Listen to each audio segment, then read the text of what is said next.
మనం ఏమైతే అనుకున్నామో దాని ప్రకారంగా మన పంచాయతీ నుంచి దాదాపుగా 24-25 బస్సులు వెళ్తుంటాయి. అవే కాకుండా ఇంకా కార్లు కూడా మన వాళ్ళ సొంత కార్లు ఉన్నాయి కాబట్టి అవి కూడా రెడీ అవుతుంటాయి. మరి మీరు గుర్తుపెట్టుకోవాల్సింది ఏమిటంటే ఉండేటువంటి ప్రొద్దుటూరుకు ఆనుకొని 3 పెద్ద పంచాయతీలు ఉన్నాయి. గోపాలం పంచాయతీ, కొత్తపల్లి పంచాయతీ, సోమవారం పంచాయతీ ఉన్నాయి. ఈ 3 పంచాయతీల కన్నా కూడా మన గోపాలం పంచాయతీ నుంచి ఎక్కువ బస్సులు ఎక్కువ మంది జనాన్ని మొబిలైజ్ చేస్తామని చెప్పి మనం బాగా చెప్పినాం.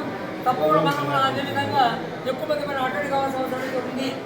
కాబట్టి మేము ఈరోజు కూడా రకరకాలుగా అక్కడి నుంచి ఫోన్లు వస్తూ ఉన్నాయి. వాడు ఎంతమంది చేస్తూ ఉన్నారని చెప్పి ఓవరాల్ కడప జిల్లా మొత్తం అంతా కూడా వస్తూ ఉంది. కాబట్టి ఈ రకంగా జరుగుతున్నాయి. కాబట్టి మీరంతా కూడా మొన్న మినీ మానాడు కూడా వచ్చినారు.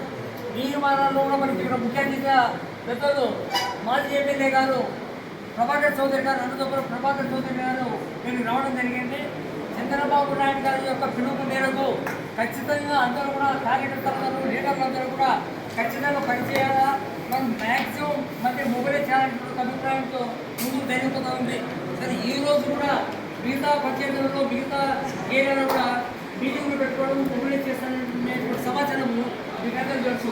కాబట్టి ఇప్పుడు అన్న ప్రభాకర్ చౌదరి గారు ఎందుకంటే నాకు అనంతపురం జిల్లాతో చదివింది ఎక్కడే దాదాపుగా ఆ జిల్లాతో పెద్ద సంబంధాలు ఉన్నాయి.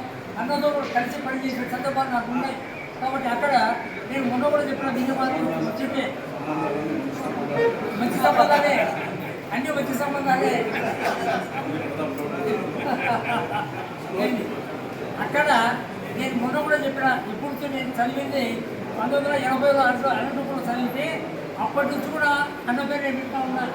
అనంతపూర్ టౌన్కు ఒక షేప్ రూపురేఖలు మారినాయంటే కేవలం అప్పట్లోనే మున్సిపల్ చైర్మన్గా పనిచేసి మొత్తం స్వరూపాన్ని మారేసినాడు. సో అటువంటి క్రెడిట్ వచ్చేసి ఇప్పటికీ కూడా ఆ పాత అభిప్రాయాలు అక్కడ చాలా మందిలో ఉందన్నమాట. కాబట్టి నేను తెలియజేసేది ఏమిటంటే మనం ఏ విధంగా అయితే ఉత్సాహంగా ఉన్నామో మొన్నాడు 29వ తేదీ కూడా ఖచ్చితంగా మనమంతా కూడా అందరం అటెండ్ కావాలా, సభలు తీవ్రంగా చేయాలని చెప్పి కోరుతూ ఇప్పుడు పెద్దలు